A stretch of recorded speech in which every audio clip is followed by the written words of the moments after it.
poco va a medir la intensidad del mercado.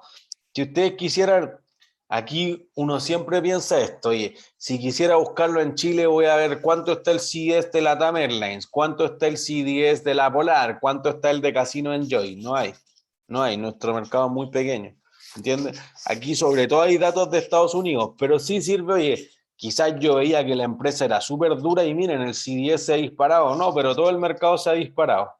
Ah, ya, es que esto es más amplio, ¿se entiende? Cuando uno trata de medir además la intensidad del mercado, el miedo que hay en el mercado, ¿saben qué índice utilizar?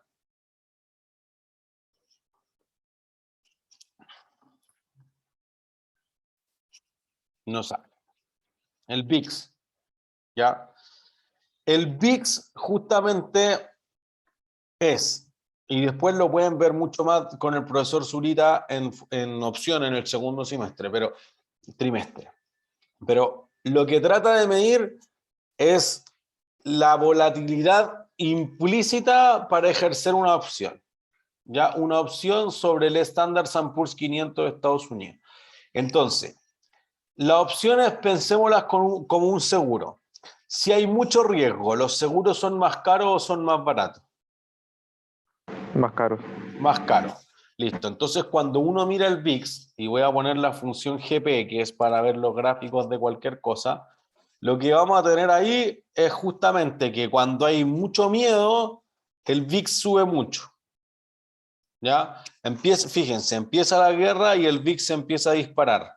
Y después cuando ya empieza a bajar, ahora vuelve a subir, etc. Entonces, por eso a veces hablan del Fear Index. ¿Cuánta volatilidad o cuánto miedo hay en el mercado? Trata de medir el VIX. Si el VIX está muy alto, el mercado está súper inseguro. Si el VIX está bajo, el mercado está más o menos tranquilo. ¿Se entiende? Entonces, ahí fíjense cómo ha sido históricamente, ¿no? Lo más Profe, bajo aquí, 2017. Ajá. pero ¿y ese índice en qué se fija como para formarse? Por eso es que es complejo de explicarlo. Es la volatilidad implícita en ejercer una opción de compra sobre el Standard & Poor's 500. Ah, ya, perdón. No, ya. Por eso, Lo he después hecho creo que recién. claro, porque en Finanzas 2 algunas secciones alcanzan a ver un cachito de explicar qué es una call, qué es una put. Creo que justamente ahora como que es más solo créanme que trata de medir el miedo del mercado, pero después cuando ya vayan en la tercera o en la cuarta clase de opciones lo pueden conversar con Salvador Zurita perfectamente y entonces ahí como ya van a haber recordado, oye, una opción podría depender de 6 factores de riesgo, estos son los límites, etcétera. Bueno, cuando la opción todos la quieran ejercer, quiere decir que esto va a estar muy arriba, porque podría ser el precio para cualquier lado, entonces hay mucha volatilidad. Si hay poca volatilidad en el mercado está tranquilito. ¿Profe? Como que voy a tratar de simplificarlo, no es cómo se calcula, y al tiro contesto la otra pregunta, pero si uno midiera la desviación estándar del Standard & Poor's 500, esto es la desviación estándar. No es exactamente lo mismo, pero trato de simplificarlo a algo que pueda ser más tangible ahora. ¿Se entiende? Entonces, acá, claro, la desviación estándar se dispara. Marzo del 2021. Es lo más crítico que hemos estado en toda la vida. Si uno ve cualquier índice accionario del mundo caía en 40%, 50% todas las bolsas por la pandemia. Pero después, ya ahora es alto, pero nada es tan alto como esto. ¿Se entiende? Entonces, como que fuera la desviación estándar literal la volatilidad. Ahora sí, ¿quién iba a hacer una consulta? Yo tenía una consulta como cuánto es alto y cuánto es bajo, porque, o sea, si ahora respecto al 2020 está bajo, pero respecto al 2013 está alto. Entonces, como mi Cierto. duda es como, ¿cuándo consideraríamos que, o 30 días mucho? Es una gran Porque pregunta. O sea, yo diría que en general cuando está por encima de 20 se piensa que el mercado está como tumultuoso, revuelto, como hay más de lo que debería. Quizás lo que uno debería hacer es calcular de plano el promedio. Ah, fíjense, qué bueno que dije 20 porque parece que la chunté. Acá dice que estoy viendo el gráfico un año, pero aquí dice que el promedio de un año ha sido 20,53.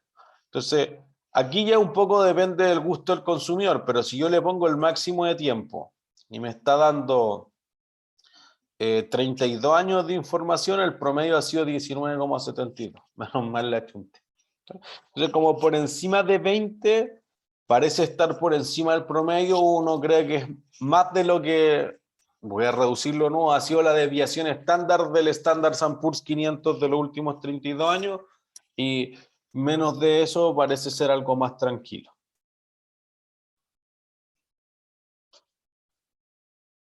¿Sí? Gracias. No hay de qué. ¿Qué otras dudas?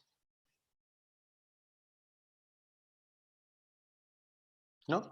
Perfecto. Entonces, fíjense, en la función de GCDS, insisto, a mí me parece que hay algunas funciones que más que tener un supercálculo, etcétera, no todas deben ser matemáticas. Esta es fácil de entender. O sea, si yo voy a decir una presentación, oye, deberíamos vender en corto bonos de tal, no sé, voy a inventar, de Mall Plaza por tal y cual razón, y yo dijera, oye, es que el CDS, que no funciona para local porque son muy pequeños, pero si yo estuviera en Estados Unidos y digo, oye, hay que vender los bonos de Home Depot por esta razón, porque el CDS, mira, se ha disparado, entonces si nosotros quisiéramos como neutralizar el efecto en nuestro portafolio, nos cuesta mucho más y en realidad nosotros creemos que la probabilidad implícita, como que podría poner este gráfico y te da como, va subiendo el CDS, oye, es súper riesgoso. Quizá hay que salirnos de esto, sobre todo en empresas que son más conservadoras. Mutualidades, por ejemplo, las mutualidades invierten mucho en instrumentos financieros, pero tienen estándares inclusive por encima de las AFP. Invierten solamente en cosas que tengan clasificación de riesgo A- o superior. No invierten en nada que sea triple B, y las AFP todavía pueden estar al filo de invertir en cosas triple B más, triple B menos, antes de que caigan a categoría de bonos basura. Entonces, como que podría ser que uno quiere decir, oye, hay que rebalancear esto, hay que salirse. Creo que eso podría apoyar una decisión en ese orden. ¿Sí? Insisto, ahí fíjense que a la derecha hay otras que utilizar, algunos precios se cotizan o no, si no quizás quieren buscar un CDS más corto, pero el estándar es como el de 5 años. ¿Sí? Así que para que tengan una idea. Después, si vuelvo al submenú de bonos de gobierno, entonces hay otras cosas. Por ejemplo, el debt. Acá te voy a decir quiénes son los que tienen la deuda de cada país. ¿Ya? Y entonces fíjense, ¿quién es el mayor tenedor de deuda de Estados Unidos?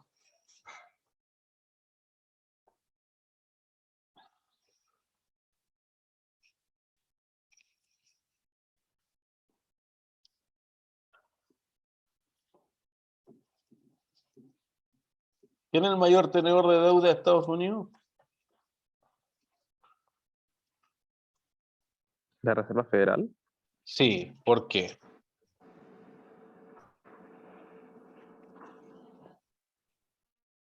¿Por qué la Reserva tiene bonos de casi sí misma?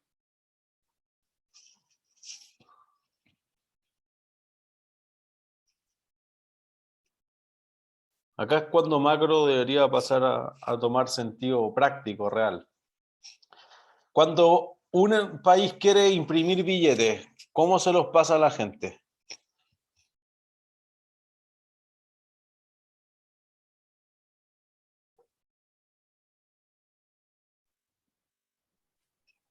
¿Los bancos? A los bancos, pero ¿cómo se los paso a los bancos? ¿Le compro los bonos? Ya, por ahí va. Entonces, ¿qué hace la Reserva Federal? Emite sus bonos y los compra con sus propios billetes. Por eso que el mayor tenedor de bonos tiene 5 trillones de sus propios bonos, es la Reserva Federal. Después Japón, hubo un tiempo que China era más, pero después de la guerra comercial con China bajaron la exposición.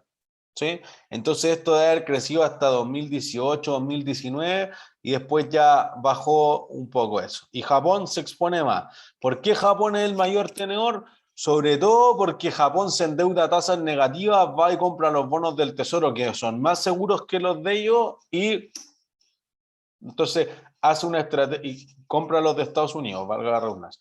Hace una estrategia que se llama carry trade, que tú apuestas a que ninguno del tipo de cambio no se mueva, pero que yo me endeude a una tasa muy baja, en el caso de Japón negativa, y compro un activo que paga una tasa de interés positiva, que sean más o menos del mismo riesgo, y aquí te da además que el activo es más seguro que el pasivo, y entonces me gano la diferencia entre la tasa de Japón y la tasa de Estados Unidos. ¿Sí? En la pandemia se dispararon las tasas, o sea, perdón, el monto de emisión de los bonos. ¿Por qué? Porque Estados Unidos puso 7 trillones en la calle para reactivar, etcétera. Entonces le enviaba 3 cheques de $1.000 a cualquier persona que respirara, lo mismo si había perdido el trabajo, si estaba mejor, peor, enfermo, cesante, no sé, todos recibían 3 cheques de $1.000. ¿Sí? Entonces, eso obviamente requirió una inyección significativa de 7 trillones, perdón, y eso llevaba a Estados Unidos a tener ahora ya 30 trillones. ¿Sí? A ver, creo que si aparece acá, veamos.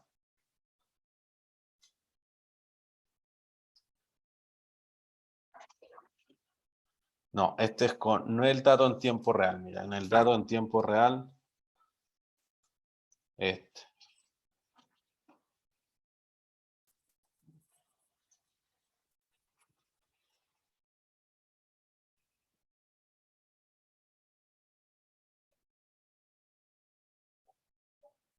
Está guateando BTR.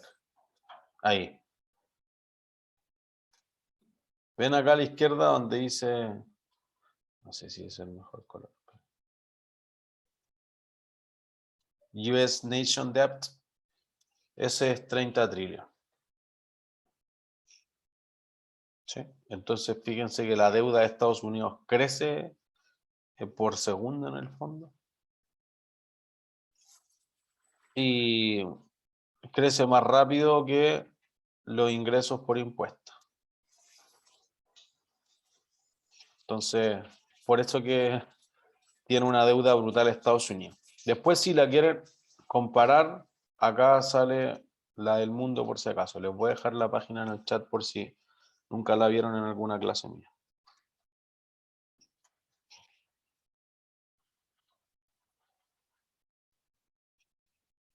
Entonces, para que se hagan una idea de cuánto es 30 trillones. 30 trillones es mucha plata en cualquier parte del mundo, es la deuda más grande del mundo por lo demás. Pero para que lo vean también comparativamente, por ejemplo, con el GDP, con el PIB, ahí está comparativa cuánto tiene China, Japón, Alemania, Inglaterra, etcétera. Y para que vean, no sé, Argentina, yo siempre muestro esto, me parece que en Finanzas 2, Argentina tiene mucha deuda, pero tiene un PIB grande, entonces porcentualmente tiene solamente 83% de su PIB como deuda, pero Estados Unidos tiene 98% y Japón tiene 284%, para que se hagan una idea. Pero Japón paga tasas negativas. Estados Unidos es un país por lo menos AA más. Ya desde 2011 que Standard & Poor's le bajó la clasificación de riesgo a AA más, pero que el resto de las clasificadoras de riesgo lo mantienen AAA. Cambio, Argentina está en default, porque se lo han robado todo. ¿Se entiende? Entonces, ¿por qué nosotros hacemos escándalos de que Chile está súper endeudado, etcétera? Bueno, Chile no aparece en esta lista. Por ende, todo lo que tengamos de deuda es inexistente contra cualquier otro país. ¿Entiendes? Y no es que aquí estamos viendo solamente superpotencias o países notablemente más grandes que Chile. ¿Sí? Podríamos hacer medianamente algunos ajustes y ver que si tengo 60.000 o 90.000 millones de dólares en deuda y un PIB de 300.000, es súper poco. Es súper poco. ¿Sí? Fíjense que el resto de los países son pocos los que tienen tan poco del PIB comprometido con deuda. ¿Sí? Por eso que nuestra clasificación de riesgo es súper buena comparado con América Latina, comparado con el resto del mundo, es como Japón. Japón tiene nuestra misma clasificación de riesgo. ¿Sí? Entonces, aquí uno podría ver más o menos quiénes son los que tienen la mayor parte de la deuda, etcétera, de los países, como si uno quisiera hacer relaciones. Ojo, para escoger su divisa quizás quieren ver, ya, entonces yo tengo que invertir en yenes japoneses y tener esto, etcétera, ir de ese orden. ¿Sí? Podría haber algo ahí. Y entonces a la vuelta del break nosotros vamos a ver la última función de acá, que va a ser el Sovereign Credit Risk. ¿Sí? ¿Alguna duda? ¿No? Ya, perfecto, entonces.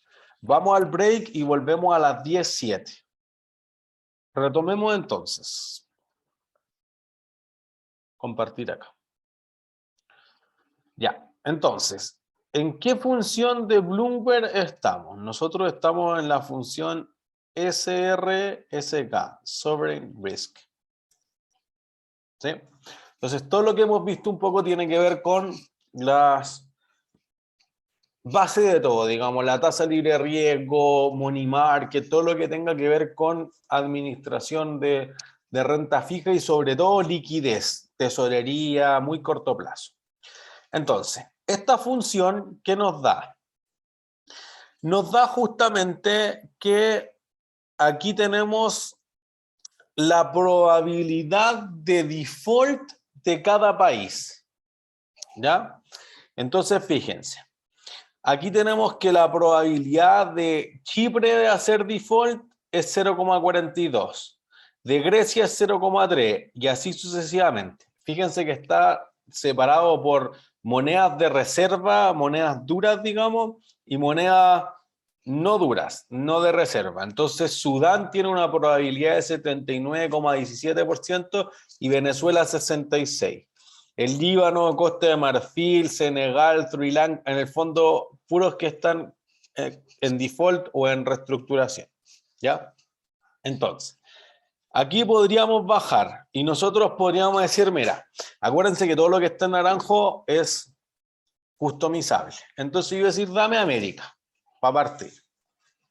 ¿Ya? Y ahí va a cambiar. Entonces, fíjense. Aquí apareces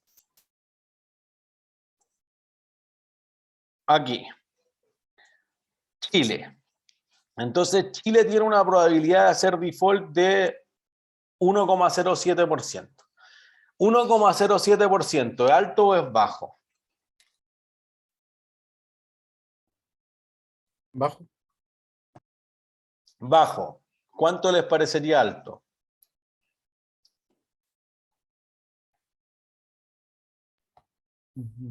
¿20?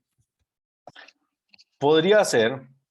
Entonces, solamente Argentina tendría una probabilidad alta de hacer, perdón, solamente Venezuela tendría una probabilidad alta de hacer default. ¿Ya? Entonces, fíjense que aquí vamos a tratar de contrastar un poco lo que dice la teoría financiera con lo que dice el mercado, porque tenemos un bono que está evidentemente en default, Venezuela, como hace 3 años. Y en realidad tenemos como que algunos están en rojo, estos otros están amarillo, otros están en verde. Entonces, primero voy a decir qué significa eso. Si ustedes bajan, acá les va a decir la escala de riesgo, bajo, medio, alto. Si yo pincho acá, debería verse la pantallita y dice, mira, si tu moneda es dura, una probabilidad alta de default a un año, ojo, a un año es más de 2%. Una probabilidad intermedia de default entre 1 y 2, y por eso lo pinta de amarillo. Y una probabilidad baja en menos de 1%. Pero si tu moneda no es dura, es una moneda emergente, no de reserva, como quieran llamarla, entonces, por encima de 1,5 es una alta probabilidad de default. Entre medio y 1,5% es más o menos, y por debajo de 0,5% es baja la probabilidad de default. ¿Sí? Esa es la denominación en el fondo que tiene Bloomberg. Entonces, fíjense, si nosotros tomamos de nuevo a Chile como ejemplo, fíjense que justamente abajo de Chile, ¿quién está?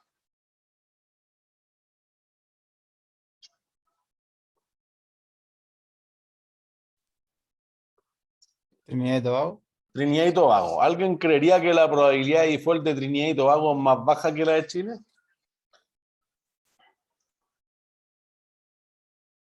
¿O la de Nicaragua?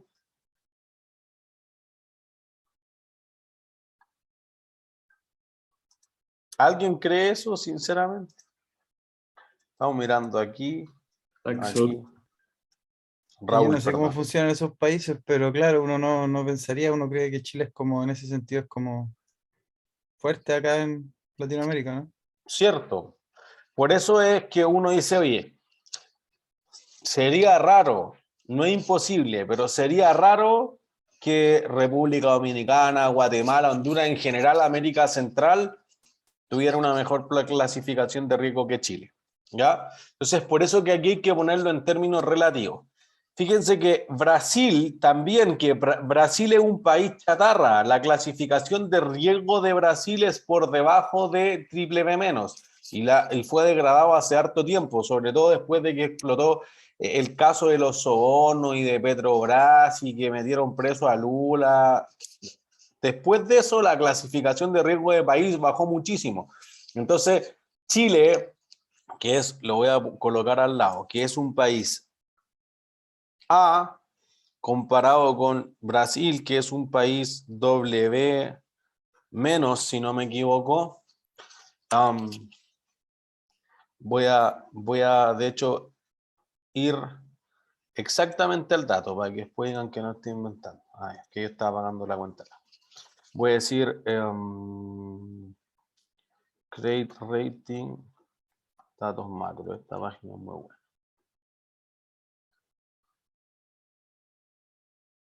Ya, pero este es solo de Chile y quiero todo el mundo. Voy a volver. Acá, de los países. Fíjense, lo que yo les decía. Chile tiene A- para Standard & Poor's, perdón, para Moody's, tiene A para Fitch Ratings y tiene A- para, perdón, para S&P tiene A y para Fitch tiene A-. Pero si se fijan, Brasil, está en España. Brasil tiene W, W-, W-. Ya le achunté bien, entonces estábamos cerca del promedio. ¿Sí? Fíjense que ese es un área, clasificación de riesgo. Por ejemplo, el que aparecía más bajo era Perú. Perú tiene BBB, está al filo, pero está por debajo de nosotros en clasificación de riesgo. Ya, entonces ahora vuelvo a Bloomberg. Esta es la probabilidad, y de nuevo, creo que puede ser más complejo, esto lo pueden discutir más con el profesor Zurita, o me pueden volver a preguntar el próximo trimestre sin problemas, pero lo que se está calculando acá es la probabilidad implícita de que se ejerza la opción de quiebra, que es algo que ustedes deberían ver en opciones tipo la segunda mitad del segundo trimestre, ¿ya? Entonces, es teórico. Esta es la probabilidad teórica que existe de eso, ¿ya? Y te da datos, por ejemplo, de cuánto ha sido lo más bajo y cuánto ha sido lo más alto históricamente, ¿ya? Para cada país.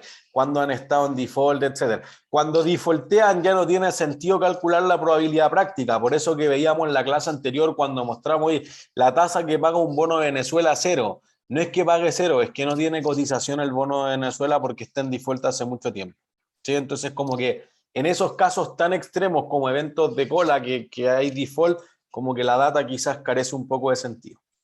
Pero sí, lo que es súper importante es ir acá a la derecha, donde está este cuadrito de acá. Aquí, miren. En esta parte, uno como compara la teoría financiera con el mercado. Entonces, como teoría y práctica, digamos. Aquí, fíjense que el que tiene, teóricamente, esto es teoría, ¿ya? Y voy a poner otro color, el de mercado, el práctico, acá. El que tiene el menor riesgo país en teoría, ¿quién es?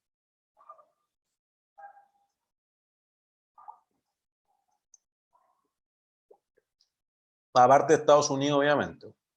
Pero ¿quién es el que tiene la menor? Ojo, perdón. Quiero decir que eso que aparece ahí son puntos bases. Es decir, si yo calculara un credit default swap, ¿cuánto tendría que pagar para que me aseguraran que si el país defaultea alguien me va a compensar? Eso es lo que cuesta, que ahí si le corren la coma 20 les va a dar porcentualmente. Si son puntos base que tienen que pagar al año. ¿Cuál es el más barato de todos?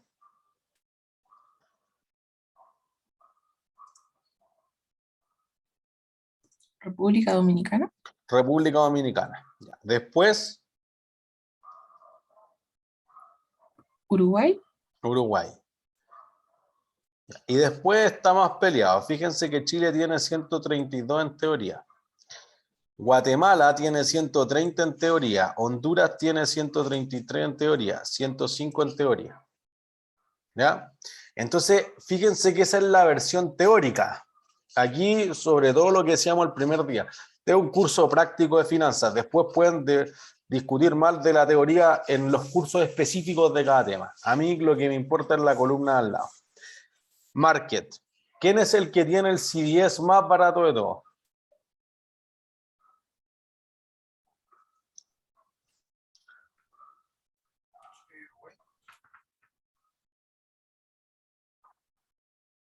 ¿Quién es el que lo...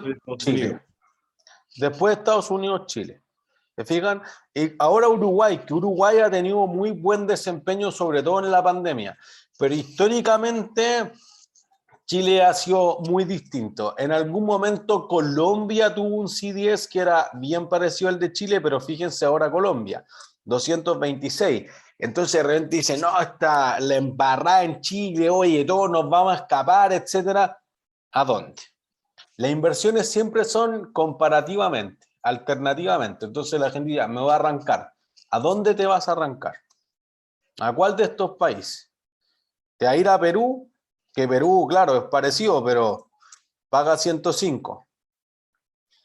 Los que tienen guiones, por si acaso, es que ni siquiera existe. Es tan pequeño el mercado que no hay un CDS transado a valor de mercado. ¿Se entiende? Entonces fíjense que la columna de la derecha que dice difference, en el fondo, lo que se calcula teóricamente contra lo que se calcula prácticamente. Por ejemplo, Ecuador, que viene de un default técnico, como que incumplió unos covenants, llegó una reestructuración, no es que dejó de pagar, pero se vio súper complicado. En teoría, debía pagar eso. En la práctica esto. No existe un CDS para Venezuela. Pero fíjense, Argentina tiene que pagar 33% al año para asegurar su deuda. En la teoría solo dice 4,68 puntos, o sea, 4,68%. Entonces está corrido en 29%. Ecuador está corrido en 3%. El Salvador, miren lo ridículo que puede ser esto, 20%. ¿Se entiende? Acá Brasil, que decíamos, oye, Brasil está súper mal calculado, Brasil no es nada mejor que Colombia, que también lo lograron a calificación basura. Entonces, como que para mí uno podría ir a la idea, oye, es que los mercados son ineficientes, están priceando las cosas mal, la teoría dice otra cosa. Sí, pero nadie está permanentemente tirando la chuña de esto. Puede ser que en algún momento hay un arbitraje y todo lo que uno dice en finanzas.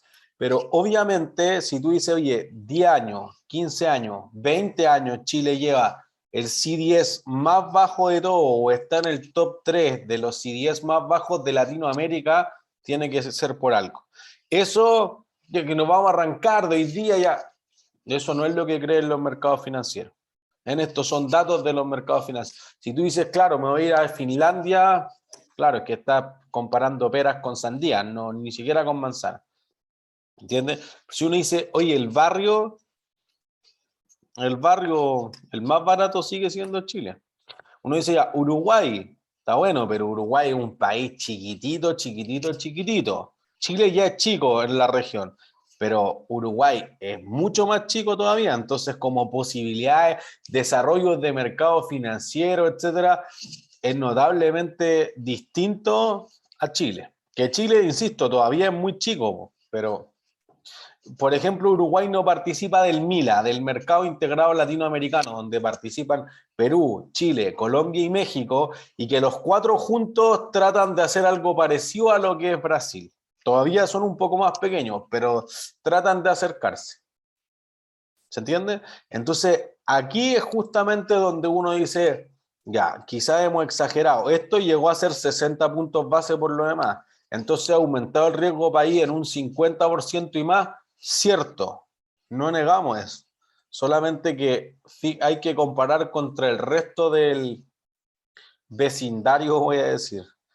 El resto del barrio está igual o por encima. Insisto que como reducción significativa de Uruguay es porque es muy pequeñito y ha ocurrido recientemente, no los últimos 10, 15 o 20 años. O sea, yo diría que Chile, sobre todo desde que empezó el superciclo del cobre, el primer superciclo del cobre, se ha mantenido en eso. Cuando se diseñaron los fondos soberanos y que los fondos de estabilización, etcétera, todo ese tipo de cosas hicieron que Chile pasara a la cabeza. Por eso que Chile en algún momento, una de las clasificadoras le dio AA menos.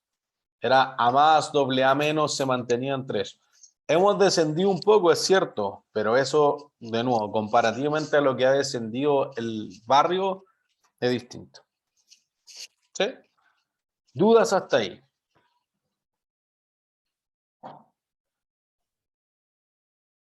Conceptualmente es que puedan asegurar su deuda a 98 puntos base. Eso no me... ¿Cómo funciona en la práctica? O sea, diríamos esto, la tasa del bono de Chile debería ser, como Chile no es libre de riesgo, esto es lo que tratamos de decir, debería ser la libre de riesgo más un premio por riesgo. El premio por riesgo podría ser ese 98 puntos base. ¿Se entiende? Entonces, si uno dijera, no sé, por la tasa del bono de Chile paga 2,98%, alguien podría decir allá, pues entonces la verdadera tasa libre de riesgo es 2%. ¿Se entiende? O al revés, pues, uno después empieza a hacer, por eso esto tiene que ver más con renta fija, uno podría decir ya, si yo recibo 2,98 y pago 0,98 una compañía de seguro, me queda 2% libre de riesgo. Por ejemplo, con una compañía de seguros AAA. ¿Se entiende? Entonces, si yo tengo varias formas de hacer esto y voy y digo, no sé, Brasil, ¿ya? Brasil que tenemos 224, digo, es que Brasil paga 4,5%, pero me cuesta 2,24% asegurarme. Ah, ya, te queda 2,26 libre de riesgo. Ah, ya, prefiero Brasil que Chile, porque libre de riesgo me queda algo más. Como que ahí podrían estar esos arbitrajes o esos deltas, digamos, en lo que uno se quiera exponer respecto a mercado. Obviamente todo esto medido en la misma moneda, o en dólares pensemos, porque si es distinto a dólares, ya tienen el problema que lo deben haber discutido mucho en futuros con Augusto. En el fondo que hay una paridad internacional de tasas de interés, pues y si no, si yo estoy tratando de ganarme ese 0,26%, justamente podría ser la devaluación del tipo de cambio y tu estrategia quizás ajustada por el tipo de cambio no te deja ninguna rentabilidad adicional. ¿Se entiende, Falco? Sí, profe, gracias. No hay de qué. Amalia. Profe, si es tan distinto como lo del mercado, lo del modelo, ¿para qué sirve? No quiero decir para nada, porque no quiero arruinar las clases del segundo trimestre, pero quiero decir que, porque en algunos casos sí es súper parecido, o sea, fíjense en Estados Unidos, solamente que no, si usted hace una carrera internacional en finanzas, casi que se van a olvidar de Chile. Esa es la realidad.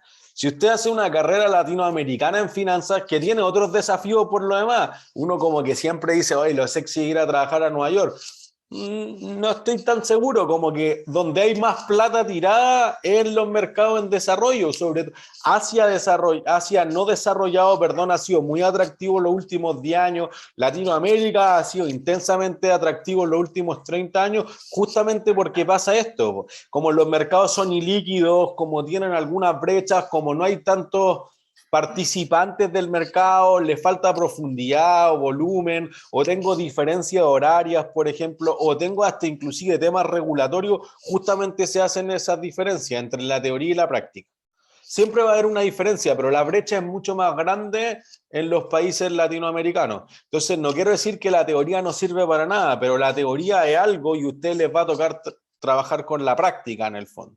¿Se entiende? Entonces, por eso uno dice, oye, es que me encantaría asegurar un bono de Bolivia. No existe, si Bolivia es inexistente en términos de los mercados financieros. Tienen 500 millones de dólares en un bonito soberano de 500 millones de dólares es una mugre chiquitísima. Y eso es todo su mercado y en 100 años no habían emitido un solo bono en los mercados, fue como para sondear, etcétera. Entonces, como que uno dice, quizás, claro, está todo bien hecho, pero hay un volumen mucho más grande en Estados Unidos, en Europa, etcétera. Pero quizás en los emergentes, voy a decir, o en los no desarrollados, hay espacio para que se den otras cosas. ¿Entiendes? Entonces, el que está calculado con ese modelo, por eso los modelos se van refinando también. Puede ser que aquí es muy, muy, muy teórico y eso difiera significativamente del mercado. O de plano alguien dice, oye, pero si la teoría es de no arbitraje y el mercado lo tiene mal priceado, voy a tratar de producir un arbitraje. Es parte de las estrategias que tratan de hacerse.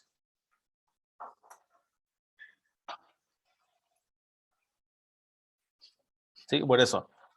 Quiero repetir que no quiero decir que la teoría no sirva para nada. Quiero decir que la teoría y la práctica podrían ir a cosas distintas. Pero fíjense que en Uruguay no hay diferencia. ¿Se entiende? Aparte, este es un modelo, el que Bloomberg dijo que necesitaba. Puede ser que con otro modelo lleguen a un mejor approach en el fondo. ¿Se entiende? Porque, no sé, pues para ponerlo en términos más simples, un Finanza 1, uno dice, oye, las acciones deberían valer el valor presente de todos sus dividendos descontados.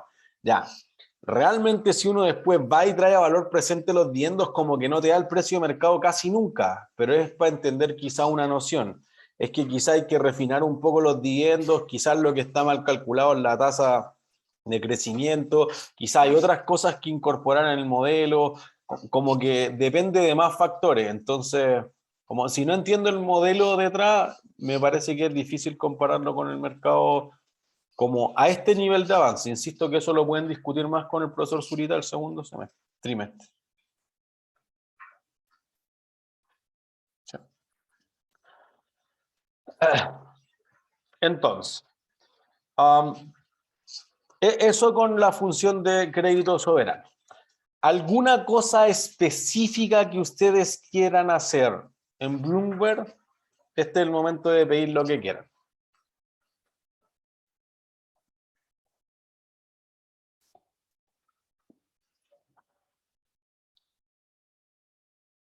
¿No? Algo que necesiten para otros cursos quizás.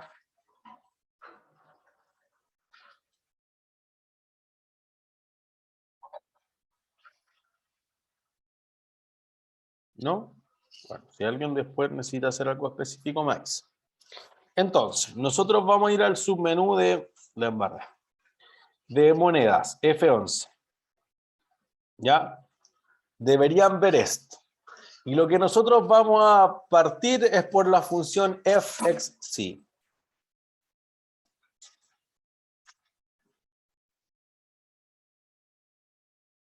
¿Sí? Deberíamos ver algo como esto.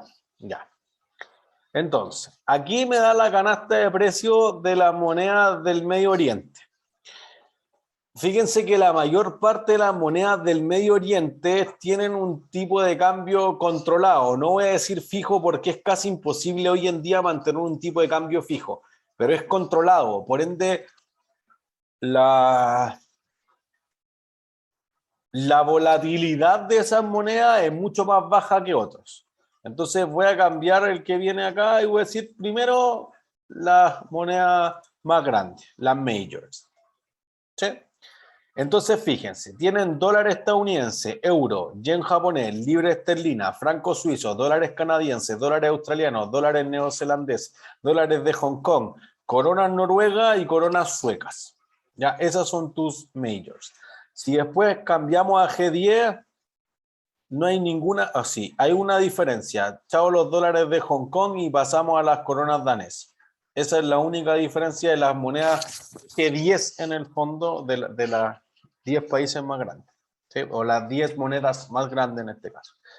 Ya, entonces, ¿qué tenemos acá? Tenemos todas las paridades que hay. Entonces, fíjense. Aquí se lee con lógica. Lo que yo mostré antes es que en general esto no tiene lógica. Pero aquí, cuando yo leo este número, 9,6920 y algo. Aquí, ¿eso qué significa? Alguien léalo en palabras, por favor.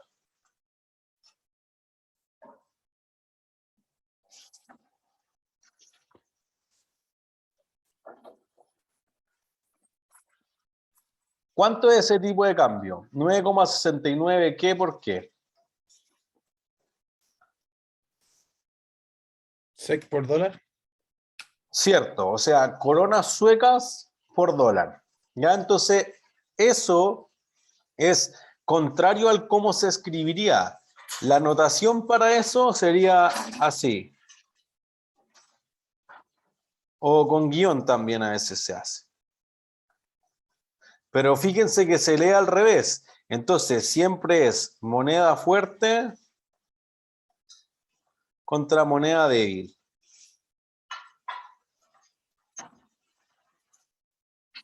¿Sí? Entonces, fíjense que aquí nosotros podemos decir, miren, voy a decir francos suizos por corona sueca. Fíjense acá arriba. Aquí después no digan que yo inventé esta cuestión. Ahí. ¿Sí? Ven que lo que tenemos acá es que tú deberías dar 10 coronas suecas por franco suizo, pero fíjense que la paridad está escrita al revés. ¿Sí? No traten de luchar contra eso, así funcionan los mercados financieros. No tiene lógica, no tiene lógica. ¿Ya? Pero se lee al revés. Con excepción de algunas monedas. Y aquí viene como la interpretación. Bueno, hay más realmente, pero las... Ajá, Falco. Entonces es la moneda como más fuerte contra la más débil. Y, Sí,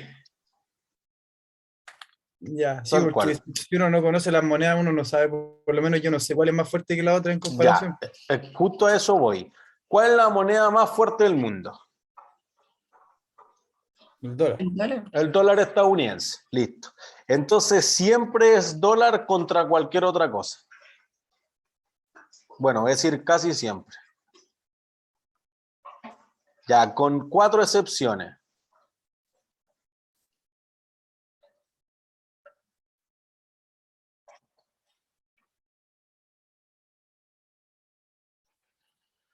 ¿Qué moneda es más dura que el dólar?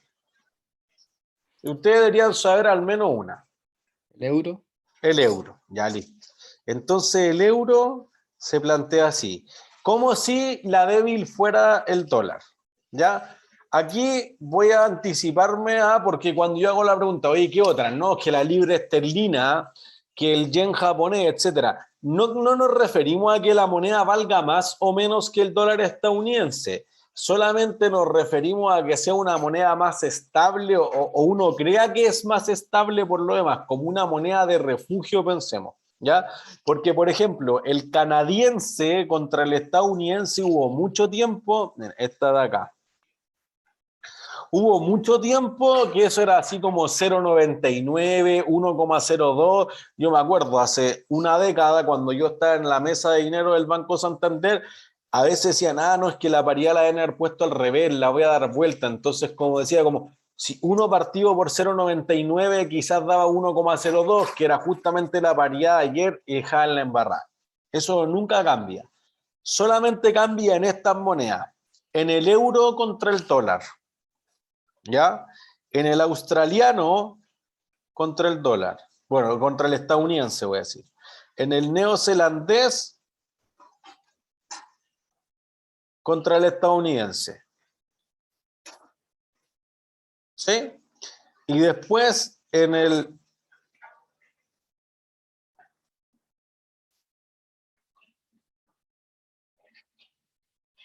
las coronas noruegas contra el estadounidense. Entonces, miren. Aquí tengo la matriz, podría poner cualquier cosa, pero si yo pongo acá, para que se vea más prácticamente, voy a poner la función de abajo, World Currency Rates, WCR, y aquí te va a dar todas las paridades que yo les dije. Miren. Fíjense que todas estas se van a escribir, perdón, yo dije la noruega, sorry, la libra esterlina, pero fíjense. Vamos a tener coronas suecas por dólar, esa es la primera, por estadounidense. Coronas noruegas por estadounidense. Yenes japoneses por estadounidense. Coronas danesas por estadounidense.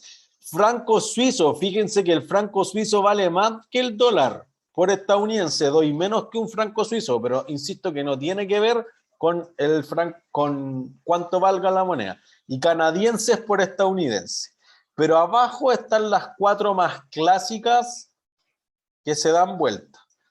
neozelandeses por estadounidenses. Y entonces, fíjense que como la paridad al revés, lo que tú lees acá, que por cada neozelandés tú solamente tienes que dar 0,66 estadounidenses. ¿Se entiende? Un neozelandés normalmente cuesta como 500 pesos chilenos y el estadounidense vale 800. Entonces, fíjense que no es cuál vale más. Lo mismo para dólares por libra esterlina, 1,27 dólares por libra esterlina. Dólares estadounidenses por euro, 1,07. Y dólares estadounidenses por australiano, 0,71. ¿Se entiende? De nuevo, el australiano y el neozelandés valen menos, pero son los 4 casos en los que la moneda está al revés. Bueno, no son los únicos casos. Voy a decir como que en Samoa, que no sé, algunos países en África, etcétera, pero como de las monedas grandes, son esas las diferencias. ¿Entiendes? Entonces, en casi todos se plantean, insisto, la moneda débil contra la moneda fuerte, y la moneda fuerte es el dólar estadounidense, pero en los otros casos no, en esos 4 casos no va a ser así. Si quieren como ver esos otros casos más extremos, insisto, que son como monedas, no sé, exóticas, podemos ir a All Countries, ¿ya?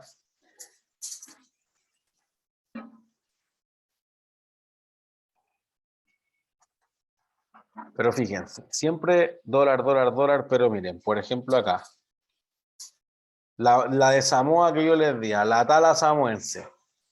No sé si alguien sabía cuál era la moneda de Samoa antes. ¿Se entiende? Acá también. Acá te sale plata, oro, no, que en verdad no son monedas, ¿sí? Paladio, platino. ¿Y por qué pasa eso de que, por ejemplo, una como Samoa los cambian? Es como, ¿por qué así nomás? No, ¿Sí? no tiene lógica. O sea, me encantaría decir que hay una lógica detrás, pero no. Porque uno dice, oye, la libra esterlina, el euro, como que podrían tener algo de lógica, pero el neozelandés y el australiano no, ¿entiendes? Sino en todos los otros casos es dólar, dólar, dólar, dólar, dólar, dólar, dólar, dólar, hasta que llegamos a esto. Igual hay otros, ojo, por eso yo dije, no sé, pues acá el Paanga de Tonga, ¿se entiende? La libra de Santa Elena. No tengo idea qué era eso. El dólar de Salomón. Sí, pero son cosas súper chicas. Realmente la importante fue la que yo les dije, la libra esterlina, el euro, el australiano y el neozelandés.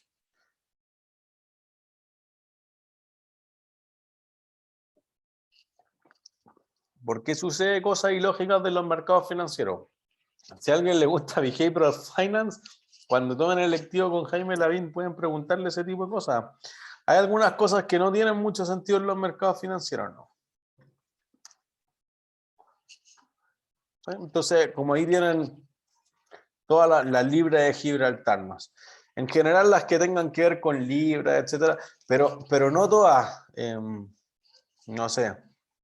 Algunas libras en África todavía, no sé, el dólar de Fiji,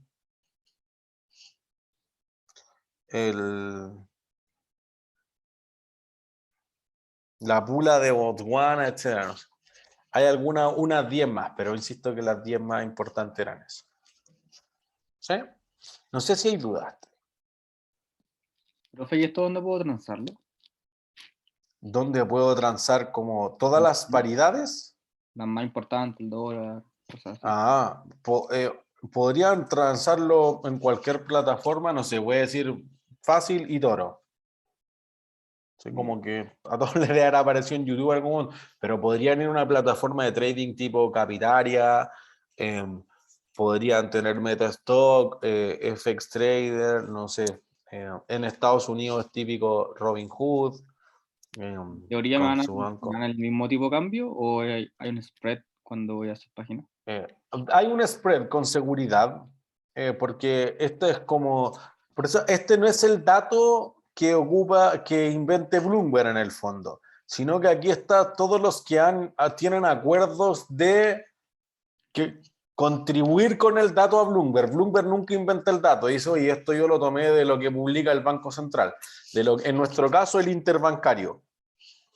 Ese es el oficial, ¿sí? Entonces, como que podría provenir de eso. Entonces, en una plataforma de trading sí, podrían haber diferencias perfectamente.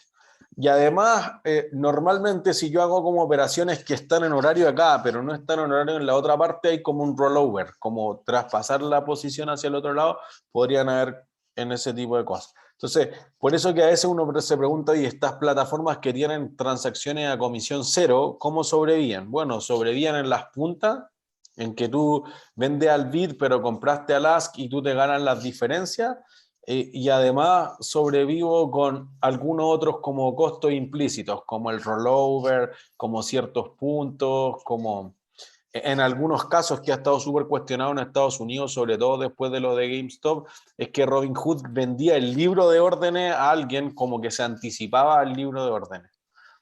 Entonces, podría ser algo de ese orden. Ajá. El tema de las puntas, ¿dónde lo veo? Porque acá estoy viendo solamente un...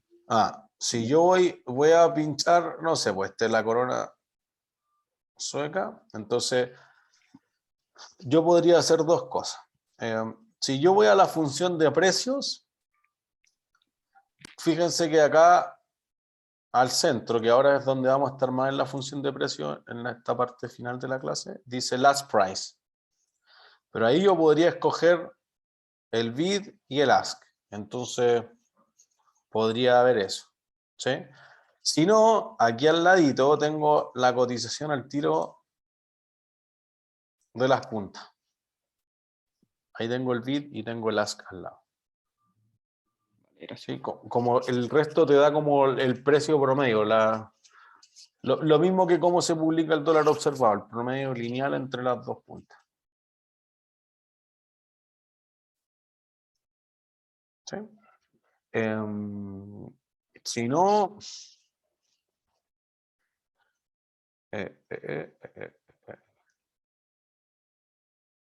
Bueno, pueden haber más cosas sobre moneda, ¿sí? O sea, ustedes pueden ahí, por ejemplo, para esta semana, para la tutoría, en el fondo, por si tienen problemas con instalar, con ciertas cosas de recomendar, por ejemplo, yo le reservé esta función a Rodrigo, y Rodrigo les va a mostrar el World Currency Ranker para que tengan alguna idea de cómo hacer eso. La próxima semana nosotros vamos a introducir funciones de economía. Entonces vamos a decir, oye, si tú quisieras ver el trading comercial que hay, si tú quisieras ver con cuál tengo más déficit, cuál es la proyección de la inflación, no sé, de las tasas de interés, yo quiero ocupar la paridad internacional de tasas de interés o algo, hay más cosas que vamos a ir sumando a construir como una recomendación, ¿sí?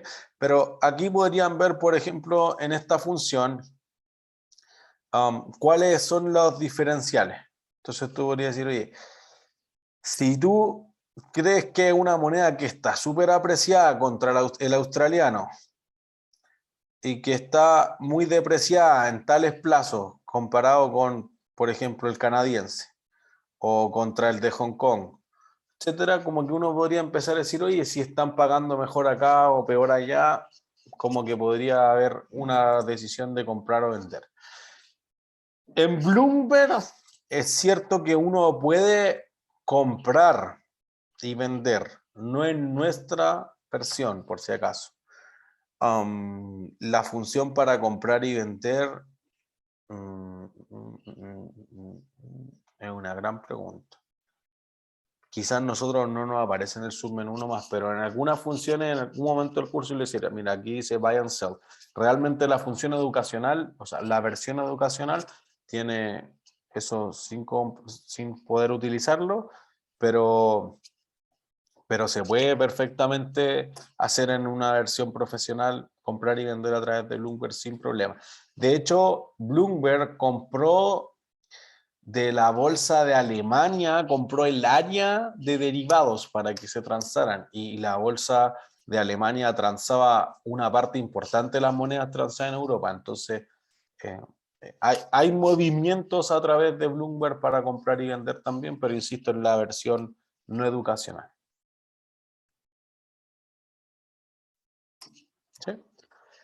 Entonces, ya. Sugiéranme una moneda que quieran revisar.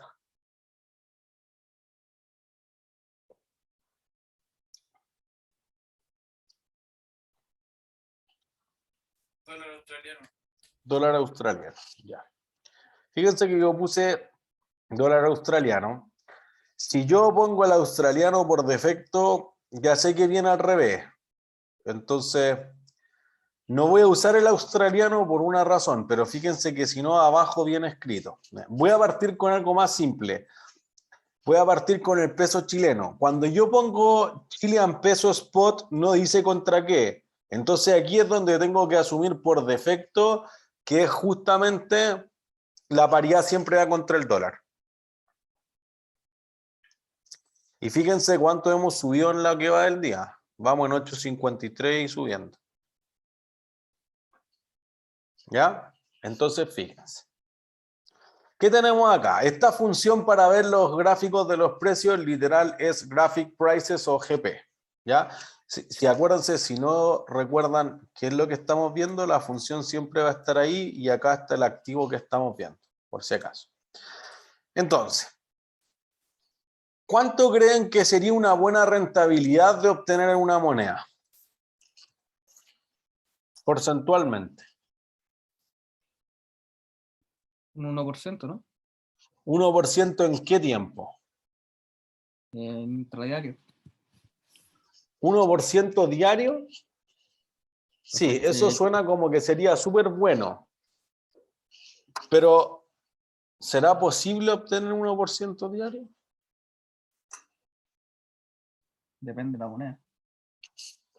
Cierto. Entonces, eso es lo primero que queremos ver. ¿Qué tan volátil es? ¿Esto es muy volátil o poco volátil?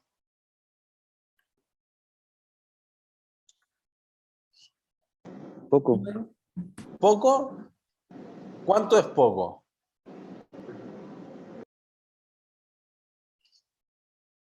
Fíjense que podría ser complicado de establecer si esto es mucho o poco. Entonces, aquí al centro dice Annotate. ¿Ya? Entonces, yo pinché Annotate y acá tengo ciertas funciones. Yo voy a pinchar el porcentaje de cambio. Y voy a decir, mira, dentro del último año voy a agarrar, el gráfico por defecto venía por un año, pero lo vamos a ir cambiando. Voy a agarrar desde el principio hasta acá arriba. ¿Cuánto se ha movido? 21%. ¿Ya? Si lo agarraba hasta el máximo en diciembre, que fue 8.73, ya está bien. 21%, ¿es mucho o poco? Harto. ¿Comparado con qué? Pero es que eso también con el panorama de la Ya. pandemia y todo eso. Eso es lo que quiero ver, porque antes de meternos al análisis técnico, como que uno tiene que entender qué estamos colocando aquí. Entonces, fíjense, déjenme borrar estas flechitas. Pero voy a hacer el comparativo, pero sí quiero decir, miren, a la izquierda todas las cosas que tienen naranjo, tienen un día, 3 días, un mes, 6 meses, year to date, eso significa YTD, un año, 5 años máximo. Si ustedes van donde dice daily y pinchan acá, notarán que ustedes le pueden pedir la frecuencia que quieran y el tiempo casi que quieran. O sea, dame los últimos 50 años del peso. Porque 8.53, ¿caro o barato? Caro igual. ¿Cuánto es lo mínimo que ha costado el dólar? Como 4.60, ¿no? Bueno, no tengo idea, por eso voy a poner max, solamente como un poco para tener data, no es que yo les dije que, sino lo que dice el mercado. Aquí tienen 43 años de historia, ya 42, no sé. Fíjense, acá cuando era tipo de cambio fijo era como 1 por 39 y después lo soltaron y ahí empieza. Ya, digamos en democracia, partimos en 374. Crisis asiática nos rentó, pero en la crisis asiática valía 500 pesos el dólar. Pero a nosotros no es difícil recordar que el tipo de cambio es 500. ¿Se entiende? Porque desde el 2013 que estamos por encima de 500. ¿Se entiende? Entonces, fíjense, aquí hay una tendencia alcista o bajista. Alcista. Alcista, ya. Eso quiere decir que el precio se está, perdón, que el peso se está apreciando o depreciando. Depresión. Depresión. Depreciando. Entonces ustedes querrían vender pesos y si venden pesos, ¿qué compran? Dólares. Dólares. Listo. Esto es distinto a una acción. Si ustedes ven que una acción va así, querrían comprar la acción. Por eso que es difícil que lo primero sea una moneda, porque la moneda tiene un setup al revés. A diferencia del australiano, que era lo que habían pedido. Si el gráfico del australiano sube, quiere decir que el australiano se fortalece. ¿Sí? O sea, esas 4 monedas grandes que dijimos que la paridad se ve al revés, en ese caso el gráfico sí va en esa línea. Pero si no es ni el australiano, ni el neozelandés, ni la libra esterlina, ni el euro, entonces hay que pensarlo al revés. Entonces aquí habría que irse largo en dólares, corto en pesos.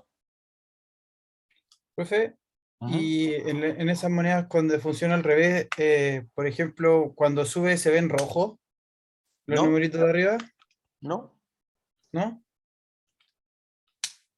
australiano. Va bajando y va, y está en rojo, ¿no? ¿Entiendes? Pero la tendencia es bajista de los últimos 42 años. ¿Se entiende? Entonces, fíjense, aquí ya tenemos una moneda dura, el australiano. Volatilidad de acá a acá.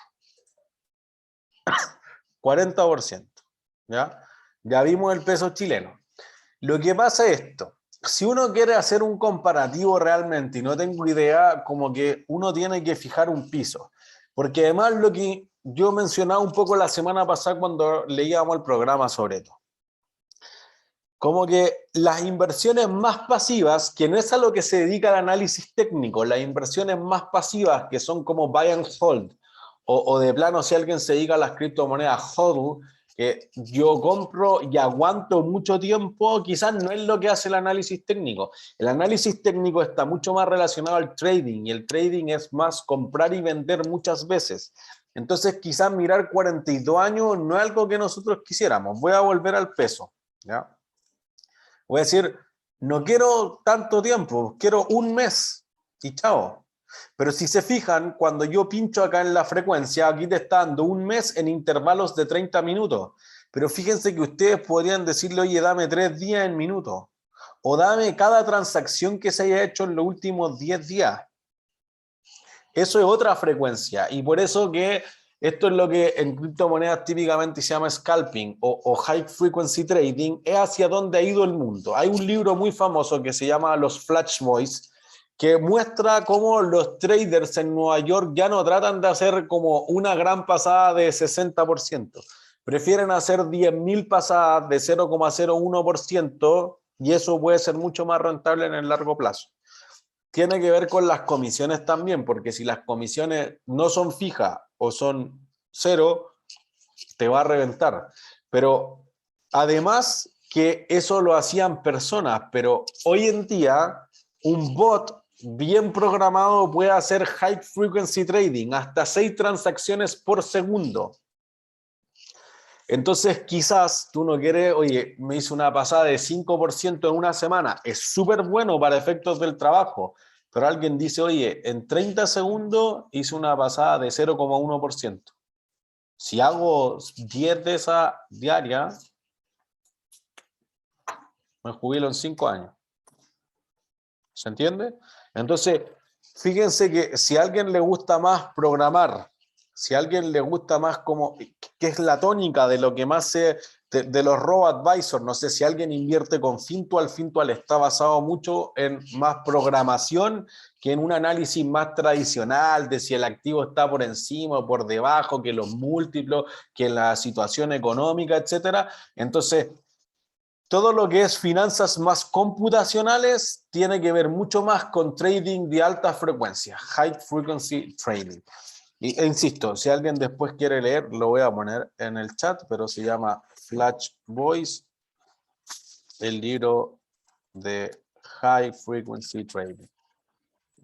Y entonces, hacia allá podría ir. Entonces, para los efectos de en la primera recomendación que ustedes tienen que hacer, no les va a servir mirar 10 años. Oye, es que lleva 10 años subiendo, si capaz que la próxima semana baje. Porque fíjense, Aquí en el último mes, la tendencia alcista o bajista.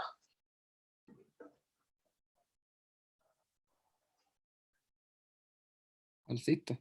Alcista, ya. Entonces, me sigo con Annotate y voy a ponerle que tire una línea nomás, ¿ya? Entonces voy a decir ya, porque va así, va alcista. ¿Listo? Ya. Y después voy a decir, mira, pero no todo el rato ha sido alcista. Si yo miro desde el 11 de abril hasta más o menos el 22, fue lateral, como que lateralizó el precio, entonces como que no subía ni bajaba. Y de hecho, si yo tiro otra línea por abajo, voy a decir más o menos aquí. ¿Ya? Entonces, fíjense. Este precio, 822 más o menos, cada vez que llegaba a ese precio, rebotaba. Ese precio de arriba, 822, es lo que nosotros vamos a llamar un techo.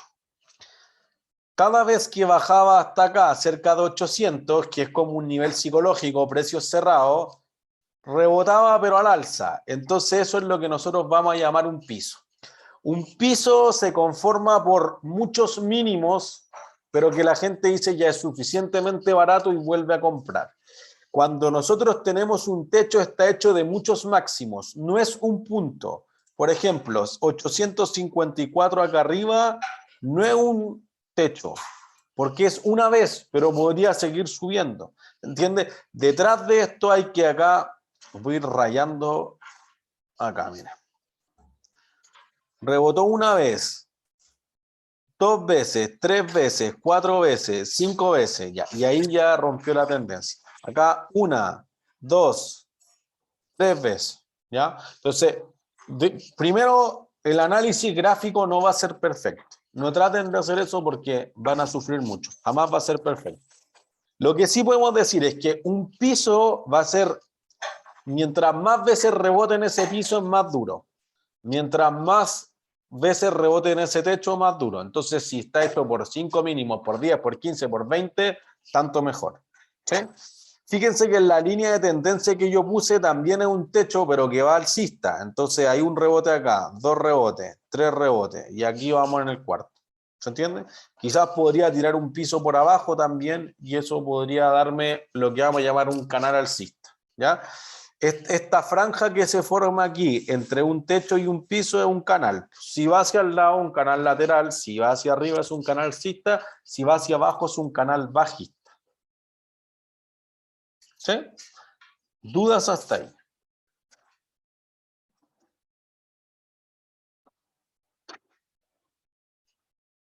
¿No? Ya, entonces fíjense. Nosotros partimos diciendo que era súper volátil el peso chileno. Ya, entonces voy a ir de nuevo, voy a limpiar el gráfico. Voy a poner graphic price. Entonces, tengo la información de un año y lo voy a comparar con el precio del peso colombiano. Ya, voy a compararlo con el precio del sol peruano. Voy a compararlo con el precio del real brasileño. Ya, entonces vamos a decir, todos están en la misma escala. Ya, fíjense que a la derecha dice editar el gráfico, edit chart. Entonces le voy a decir que me lo normalice en base 100, para que todos estén en la misma escala. ¿Ya? Entonces fíjense, en el último año, ¿cuál es el que ha tenido el mejor desempeño?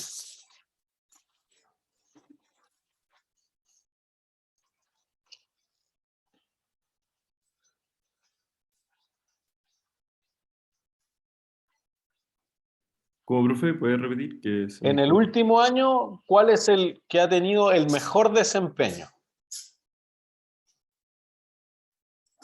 Podría ser el Real brasileño, o sea, el Eso, el Real. el real brasileño, porque fíjense que se ha apreciado en 10%. Acuérdense que tenemos que leer la paridad al revés. Voy a meter el peso mexicano. Ahí va como el sol peruano, como que se ha mantenido en el último año. ¿Ya? Si yo miro 5 años de estadística, el panorama va a cambiar. Fíjense cuál es el del peor desempeño.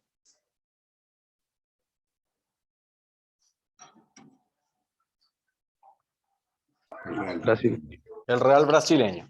Entonces, por eso lo que hay que tener en cuenta acá es que el lapso de tiempo es súper importante cuando hagan su recomendación. Por eso usted hace una recomendación de una vez a la semana. Porque uno dice, oye, en el corto plazo, voy a decir un año, el performance del real brasileño ha sido bueno. Pero en el mediano plazo, 5 años ha sido malo. Entonces uno podría decir, oye, es que ahora lo veo alcista, pero quizás yo digo, oye, mira, la tendencia aquí ha sido, voy a rayar acá, mira. Voy a decir que de acá a acá ha sido bajista. Pero si yo veo solamente lo que ha pasado el último mes alcista, pero si veo los últimos 3 meses bajista, pero si miro los últimos 6 meses alcista, ¿se entiende? Si uno empieza a hacer suma en el fondo en el gráfico, lo que va a pasar es que puede ir cambiando la tendencia. Por eso, claro, si yo miro por transacciones por segundo, si miro por minutos, si miro por media hora, no sé. Algo que tienen que cuestionarse en la pareja que hagan el informe es justamente cuál es el lapso de tiempo que vamos a ver. ¿Cuánta información histórica vamos a mirar? ¿Me sirve realmente lo que valía hace 10 años para determinar el precio de la próxima semana? Para que se lo cuestionen. Entonces, fíjense, ahí hay volatilidad, pero si quieren ver volatilidad,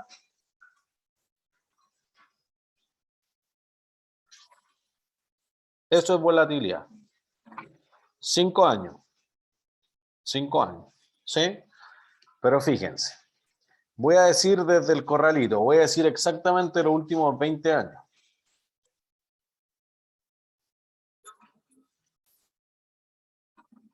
No existen nuestras monedas. Fíjense que cuando meto el peso argentino, dejan de existir las otras monedas, porque fíjense lo que ha aumentado. Por ende, la inversa de esto, voy a decir, vale 3.676.22 menos 100. Entonces la depreciación, ya no, 3.676,39. Lo hice todo mal. 3.676,395 menos 100. Digo 3.676,395. El peso argentino en 20 años ha sufrido una devaluación de 97,28%. Por eso que el tipo de cambio oficial, ni siquiera el blue, es 115. Hace 20 años, voy a decir hace 22, para ser del todo correcto, $1 valía un peso argentino. Si ahora voy a ir al blue, el blue valía, yo lo cambié hace 2 semanas, 188. El blue es peor aún, ¿no? Peor aún, pues, por eso es como el doble del oficial. El oficial era 115, en realidad yo fui, claro, hace 3 semanas. Mi amigo había llegado el domingo anterior y lo cambió a 210. Yo fui a cambiar el viernes en la mañana porque me fui el jueves en la noche y lo cambié a 188. Y dependía si un restaurante lo recibía por un precio distinto, etcétera. Es como que a nosotros nos parece súper barato ir porque en realidad todo vale la mitad de precio. Pero es súper terrible para ellos. Ellos tienen que actualizar el sueldo mínimo todos los meses. Entonces, de hecho, yo llegué a Finanzas 2 contando cuánto era el sueldo mínimo y alguien leyó, profe, lo acaban de actualizar y lo subieron así como 3.000 pesos argentinos, que no sé, son 12 lucas chilenas, más o menos 1 a 4 pesos. Entonces, ahí uno dice, oye, no nos preocupa tanto la volatilidad de nuestro tipo de cambio. Eso sí es volatilidad, ¿sí? Pero miren, si quieren ver realmente volatilidad, Bolívar de Venezuela.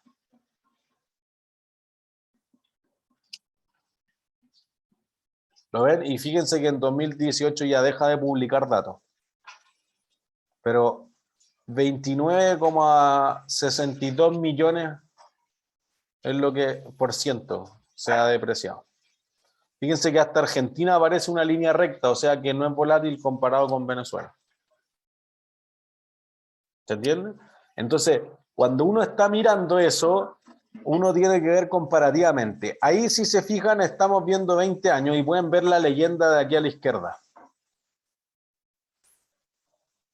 ahí el peso chileno en 20 años se ha depreciado 31%, el colombiano 73%, el peruano solamente 11%, pero ya el brasileño se ha depreciado 107%, bueno, ha caído a la mitad de precio, ¿sí?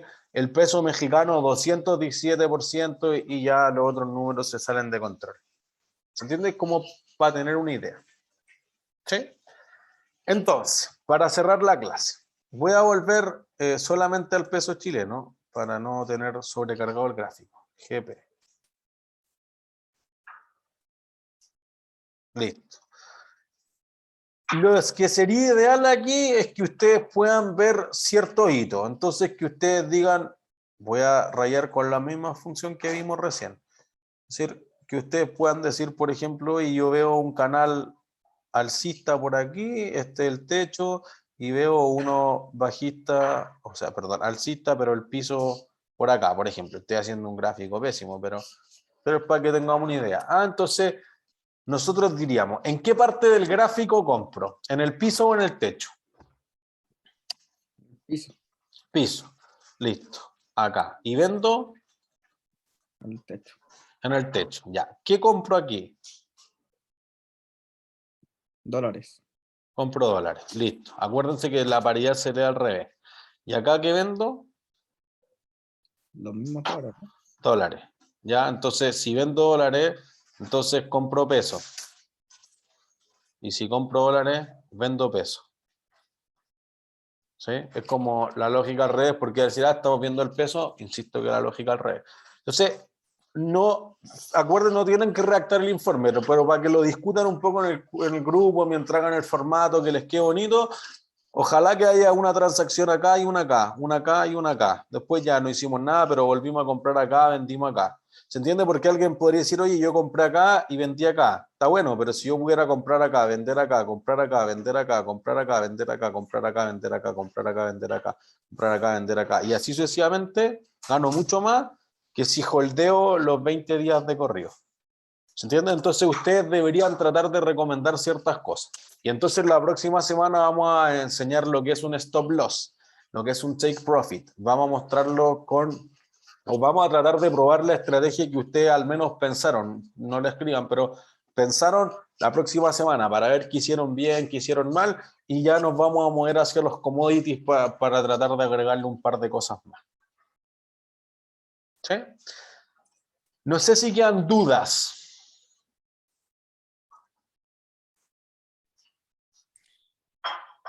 Sí, profe, con respecto, entonces tenemos informe para la próxima semana y, y las El próximo instrucciones lunes a las están... 8, las instrucciones están en el programa. Ya. ¿Qué otras dudas? Profe, el informe lo tengo que hacer como para una compra, venta o lo que sea, pero dentro de la semana, por decirlo. O puede ser, no sé, un mes. Dentro de la semana, porque la siguiente semana tienen que entregar otro informe. Entonces Ya, ustedes tienen que decir en el segundo informe, en el primero yo dije que compráramos a este precio y vendiéramos a este precio, después que nos salíamos de esa posición, etc. Entonces ganamos tanta plata. Desde el segundo informe ustedes tienen que demostrar cuánta rentabilidad tuvieron y se va a comparar contra la rentabilidad del curso. ¿y hay como un máximo o mínimo de operaciones? No, si quieren hacer 1.000.000 de operaciones, bien. Por eso mencioné el High Frequency Trading. O sea, el mínimo me parece que una. También creo que es súper difícil, al menos con las habilidades que se han desarrollado hasta el momento, que uno vaya a tomar más de 10 cosas. Por eso, si quieren pensarlo como en un árbol, por eso miren el informe de ejemplo que está en WebCursos. Si quieren mirarlo como un árbol de toma de decisiones, porque ustedes dicen, oye, yo dije que compráramos, pero en verdad me fue mal, empezó a bajar, entonces liquidé la posición, pero después igual puse una venta corta, etcétera. Y si subió y vendí, bueno, todavía puede seguir subiendo, entonces como que vayan tomando los distintos caminos que podría seguir el precio. ¿Sí? ¿Alguna otra duda? ¿No? Perfecto. Ha sido todo por hoy entonces. Que estén súper bien. Chao, chao. Chao, profe, gracias. No, profe. Gracias, Chao, profe. profe. Chao. Profe, bien. Igual.